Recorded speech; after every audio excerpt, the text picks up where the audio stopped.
जो पहली बात है वो है क्रिएटिंग न्यू इरा लीडरशिप। क्यों न्यू इरा लीडरशिप की बात पड़ी? क्योंकि सभी को लगता है कि आज राजनीति का मतलब है जोड़ तोड़, राजनीति का मतलब है दूसरे को नीचा दिखा के अपने आप को ऊंचा करना, राजनीति का मतलब है अपने स्वार्थों की पूर्ति येन केन प्रकारण करना। इसे पॉलिटिकल इन्फेक्शन कहा जाता है। जिस माइंड में ये पॉलिटिकल इन्फेक्शन हो गया वो व्यक्ति आम समाज की भलाई नहीं सोच सकते हैं। तो इसमें पहला प्रयास हमारा ये है कि जो व्यक्ति राजनीतिक संक्रमण के शिकार है, पॉलिटिकल इन्फेक्शन के जो शिकार हैं, उन व्यक्तियों के लिए इस व्यवस्था में जगह ना हो। ऐसे व्यक्ति शासन की व्यवस्था में आगे आए जो वास्तव में सेवा की भावना से लोगों के लिए काम करना चाहते हैं। और दूसरा प्रिंसिपललेसनेस का एक सवाल है, सिद्धांतहीनता का एक प्रश्न है। इसके लिए कुछ बातें अख्तियार की गई है कि लोक नीति में कौन व्यक्ति आगे आए जिनकी अपने पद की कोई एक्सपेक्टेशंस नहीं है, कोई उम्मीद नहीं है कि मुझे पद चाहिए, क्योंकि ये एक सेवा है, ये एक ड्यूटी है। We are doing it for sake of the duty. और इस ड्यूटी को ध्यान में रखते हुए बिना पद की लालसा के ये कार्य करने के लिए लोग आगे आए। दूसरा, हम गीता की स्थित प्रज्ञता की बात को इस व्यवस्था में लागू करना चाहते हैं कि यहाँ पे विनिंग और लूजिंग का भाव नहीं आना चाहिए, जय और पराजय की भावना से ऊपर उठ के काम करना है, क्योंकि हम ड्यूटी कर रहे हैं, ड्यूटी के लिए ड्यूटी कर रहे हैं। इसलिए क्या जय है क्या पराजय है इस बात के कोई मायने नहीं। तीसरी बात, beyond crude selfishness. Crude selfishness की हम बात कर रहे हैं। सेल्फिश होना बुरा नहीं है।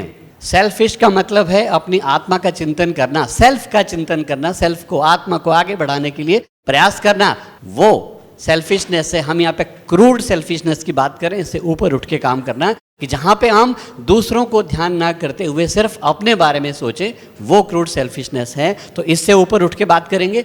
और एक बड़ी बात जो इसमें हम कहना चाहते हैं, क्यों ये लोकनीति है? क्योंकि राजनीति में जो भी हम बात करते हैं दूसरे को नीचा दिखाते हैं और अपने आप को ऊपर दिखाने की कोशिश करते हैं। यहाँ पे हम क्रिटिसिज्म से दूर रहना चाहते हैं। राजनीति में चरित्र लाने की एक बात हम करना चाहते हैं कि आज जरूरी नहीं है कि आपको दूसरे की गलतियों को खोजने से अपने आप को आगे बढ़ाना है। यहाँ पे जरूरी है दूसरों ने क्या किया, उन्होंने अपनी समझ और परिस्थिति और उनका जो एक ओरिएंटेशन था, माहौल था, उसके हिसाब से उन्होंने किया जो भी किया। हम उस पर ज़्यादा नुक्ताचीनी ना करते हुए हम बेहतर क्या कर सकते हैं, हम सुधार कहाँ ला सकते हैं, क्या करके व्यवस्था में परिवर्तन लाया जा सकता है, हम उसकी बात करें। तो हम क्रिटिसिज्म को यहाँ पे प्रमोट नहीं करते हैं और इस व्यवस्था में जो चरित्र होना चाहिए उस चरित्र को लाने की हम बात यहाँ पे करने की कोशिश करना चाहते हैं। तो ये कुछ सिद्धांत है जो लोक नीति को प्रमोट करने के लिए, लोक नीति पर चलने वाले लोगों के लिए अनिवार्यतः इन सिद्धांतों का पालन करना होगा। और तीसरा सवाल, अनअकाउंटेबल परफॉर्मेंस। आज की व्यवस्था में जो लोग चुने हुए प्रतिनिधि, उनकी अकाउंटेबिलिटी कहीं नहीं होती है, कोई नहीं पूछता उनको। इलेक्शन के बाद 5 साल के बाद तो हो सकता है चुनाव के रूप में लोग जवाब इसका दें, लेकिन उस पूरे पीरियड में कोई बात नहीं करता कि आप जिस काम के लिए चुने गए थे उसमें क्या किया क्या नहीं किया, कोई बात नहीं करता है। यहाँ पे हम एक व्यवस्था की बात करना चाहते हैं कि जो चयनित व्यक्ति है, चुने हुए व्यक्ति है, अगर वो ठीक से कार्य नहीं कर पाते हैं उन्हें वापस आना पड़ेगा और बीच की अवधि में भी वापस आना पड़ेगा। राइट टू रिकॉल की हम बात कर रहे हैं। राइट टू रिकॉल का तो एक संवैधानिक मूल्य है। अमेंडमेंट कुछ होगी, कॉन्स्टिट्यूशनल अमेंडमेंट होगी, तब इसको लागू किया जा सकता है। लेकिन हम इस व्यवस्था को दूसरे तरीके से लागू करने की बात कर रहे हैं कि जो व्यक्ति जिसको एंट्री करनी है लोकनीति में, इलेक्शंस लड़ने होंगे, उनको पहले एक एफिडेविट देना होगा कि अगर बीच में कभी भी हमारा जो रेटिंग है, पब्लिक रेटिंग है, परफॉर्मेंस हमारी लो आंकी गई तो हमें इस व्यवस्था से वापस जाना होगा। वो जो अपना एफिडेविट देंगे वो पब्लिक पोर्टल पर रहेगा। ऐसी स्थिति में जब उस व्यक्ति को वापस जाना होगा तो वहाँ पे ना नुक्कड़ की बात वो ना कर सके, क्योंकि वो जो एफिडेविट उसने साइन किया वो पब्लिक पोर्टल में रहेगा, दुनिया उसको देख सकेगी। इसलिए ऐसी व्यवस्था को अपने ऊपर लागू करने की हम बात कर रहे हैं। तो ये न्यू इरा लीडरशिप को क्रिएट करने का एक पहला हमारा सिद्धांत है, लोकनीति का पहला सिद्धांत है कि जो भी लीडरशिप होगी न्यू ईयर रखी होगी और इस व्यवस्था के साथ होगी। दूसरा, गवर्नेंस की, हम फैसिलिटेटिव गवर्नेंस की बात करें, क्या नई स्ट्रेटेजीज होनी चाहिए, क्या नए तौर तरीके होने चाहिए।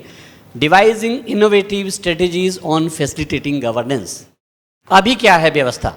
अभी इंक्लूसिवनेस नहीं है, समावेश सब बातों का नहीं है। अगर एक पार्टी है वो अपने ही तौर तरीके से चलना चाहती है, दूसरों की अच्छी बातें सुनने के लिए वो तैयार नहीं है, क्योंकि वो जाइलो एक कंपार्टमेंट बन गया है। वेदों ने कहा है आनो भद्रु की बात, जो हम स्वस्ति वाचन में पढ़ते हैं। आनो भद्रो का मतलब है कि दुनिया से जो भी अच्छे विचार है हमारी ओर आए, हमें पुष्ट करें, अच्छी सोच दे, ये वेदों ने कहा है। हम उसके लिए यहाँ पे जगह रख रहे हैं कि जो पार्टी का एडवाइजरी बोर्ड होगा, पार्टी का एडवाइजरी बोर्ड सबसे प्राइम एक स्तंभ होगा। वहाँ पे उस एडवाइजरी बोर्ड में जो लोग होंगे वो किसी भी पार्टी के हो सकते हैं, किसी भी राजनीतिक दल के लोग हो सकते हैं, बशर्ते उनका अपना चरित्र अच्छा है, उनकी महारत है, किसी में विशेषज्ञ हैं वो, और वास्तव में देश और समाज के लिए बेहतर करना चाहते हैं। इन तीन ही गुण हैं, तीन ही एलिजिबिलिटी कंडीशंस की हम बात करते हैं। ऐसे व्यक्ति अगर किसी भी दल के हैं उनको, और किसी भी पार्टी के मेंबर हैं, लोक नीति के मेंबर हैं या नहीं हैं, दोनों ही बातें हैं, वहाँ पे मेंबर होना उनके लिए ज़रूरी नहीं है, क्योंकि उनका रोल गाइड करना है, सही चीज़ों को सामने लाना है। तो एक ऐसी व्यवस्था हमने इंक्लूसिवनेस की है, जो अच्छे विचार हैं सभी जगह से आएँ, सभी दलों से आएँ, कहीं से भी आए, उसके लिए सदस्य बनना भी ज़रूरी नहीं।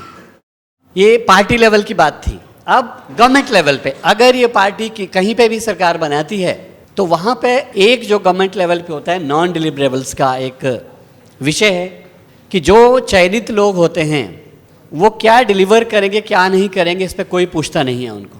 लोक नीति में क्या व्यवस्था होने जा रही है कि उनके पीरियोडिक गोल्स सेट किए जाएंगे। एमपी है या एमएलए है या कोई दूसरे व्यवस्था पे चुने हुए व्यक्ति है, उनके मासिक और त्रैमासिक, 6 महीने और 1 साल के टारगेट सेट किए जाएंगे। आप आओ, चुने हुए हैं तो ये आपके काम है, आपको करने होंगे, क्योंकि उनको पे भी करना है। सरकार में पे बिना किसी काम के नहीं किया जा सकता। पब्लिक मनी है, लोगों के टैक्स है, लोगों की मेहनत है, उस पर हिसाब करना बहुत ज़रूरी है। इसको पानी की तरह नहीं बहाया जा सकता है, तो इसलिए पीरियोडिक गोल सेटिंग उनकी ज़रूरी है।